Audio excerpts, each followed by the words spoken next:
Hello! Welcome to Unicorn Princess Tarot. So, pag-usapan natin yung magaganap sa ating sky or sa ating universe ngayong February 25.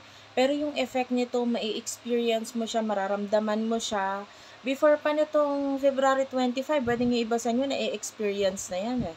Hanggang first week of March, may experience mo pa itong effect na sasabihin ko sa inyo, which is yun nga, Mercury, nagkakaroon siya ng conjunction with the planet Saturn. Okay, so pag-usapan natin, ano ba si planet of Mercury? No? By the way, bago ko simulan yung reading tungkol dyan, okay, like nyo na ako sa aking page, Madam Space P Space sa Facebook, okay? Yung mga free reading ko, kung gusto mo magpa-personal reading, dyan ka rin pwede mag-inquire. At saka, yung mga, dyan ako nag-share ng mga hindi ko sinishare dito sa YouTube. So, you might want to check it out. Sobrang ma-appreciate ko kayo. Pag nakita ko kayo doon, nako grabe, sobrang tuwan-tuwa ako sa mga naka-follow na doon. Yan. Anyway, balik tayo dito ha. Mercury, nagkakaroon siya ng conjunction with the planet of Saturn. So, ano ba si Mercury? Mercury, planet of communication. Business savvy planet. Okay? So, ano yung effect niyan sa atin? Pag-usapan natin yon. Yung paglalapit ni Mercury at saka ni Saturn, yung halos magkapantay sila, no? Ang effect niyan, pwedeng magkaroon ng pagiging mas maayos na komunikasyon, no? Kumbaga, pagdating sa career, no? Or sa business, if you do have a business, magiging mas seryoso, yung iba pwedeng magiging mas align ka pagdating sa iyong career. Kumbaga, focus muna ako sa trabaho, focus muna ako sa negosyo, kung negosyo yun sa'yo, no? So, yun yung magiging effect ng conjunction ni Mercury at saka ni Saturn. So, yung iba, nauumpisahan na yan, nasisimulan na yan, na mas maintindihan mabuti kung ano yung mas mag-workout para sa'yo pagdating sa career mo at the way you communicate magiging mas more professional rather than dati maaaring basta na lang no pag nakikipag-communicate with regards to your clients, with regards to sa career mo, parang basta kumita na pera, pero hindi, ngayon mas structure na siya kasi Saturn is a teacher eh. Parang si Saturn, parang siya yung tipo ng, kumbaga sa tao, si Saturn para siya yung strictong teacher. Okay? And tuturuan niya, si Mercury, ikaw, yung way mo na pakikipag-communicate, yung way mo na pag-iisip, yung sa iyong career, sa iyong negosyo, kung paano magkakaroon ng structure, kung paano magiging mas maayos. Okay? And for some of you, kung hindi man doon, Mercury is also ruled siya by the sign of Virgo and Gemini.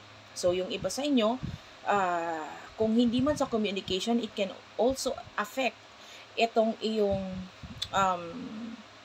daily habits, no? Pwedeng mas magkaroon ka ng schedule, no? Might be in the past, basta na lang kung kailan mo gustong pumasok, ganito ganyan. So ngayon mas magkakaroon ka ng kailangan planuhin ko, magiging mas organized yung daily activities ko. Ganyan. Yung iba naman sa inyo, pwede ring maapektuhan yung health mo. Ano ba yung tingin mong mas makakabuti para sa'yo, sa health mo? Pwede nga iba sa inyo, may mga daily routines na madadagdag. Like for example, pakikipag-usap regarding pagpapamember sa gym. Yan, pwedeng mapag-isipan yan, ano, around this time. And then, mas maging structure or maging mas maayos yung iba pwede rin kasing pwede rin sa pananamit. Yan, kasi kasi Mercury is like a very professional planet, no? Yung iba pwedeng mai-add mo sa iyong wardrobe yung pagiging itsurang or magmumukha kang mas professional than liberated and etc. So, pwedeng magkaroon ng changes pagdating sa mga bagay na yon. Okay, so, yun lang yung parang pinaka-general na magiging effect sa atin. Pero of course, meron din siyang magiging effect per zodiac sign. Be sure to check your sun, moon, and rising, especially yung rising sign mo, para mas maging detalyado para sa'yo kung ano yung pinaka magiging effect nito sa conforme sa kung ano yung rising sign, sun sign, and moon sign mo. And of course, it depends kung ano pa yung tatamaan niya sa pinaka natal chart mo. Okay?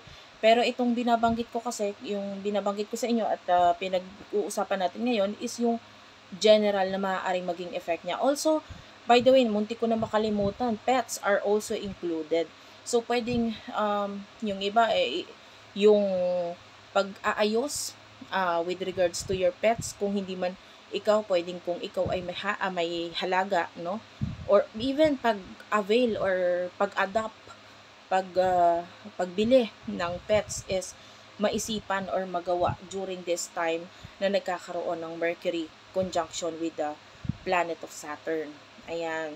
Or, yung iba pwedeng magkaroon ng mga desisyon na may regarding sa pets, like, ano ba tawag doon? Pagpapakapon. Ayan. Yung pagbabago regarding sa iyong pets. Yung iba, pwede magkaroon ng pag-iisip, no? Kung ano bang, saan ba mas maganda ilagay ito si pets na ito, bilhan kaya natin ng cage, or pwedeng mga pagbabago sa pets. Like for example, magkakaroon ka ng person or kakilala sa inyo. Halimbawa, ikaw mas nag-focus ka sa career mo, ngayon meron kang ibang tao na aatasan na mag-aasikaso ng alaga mong ng pets mo, no?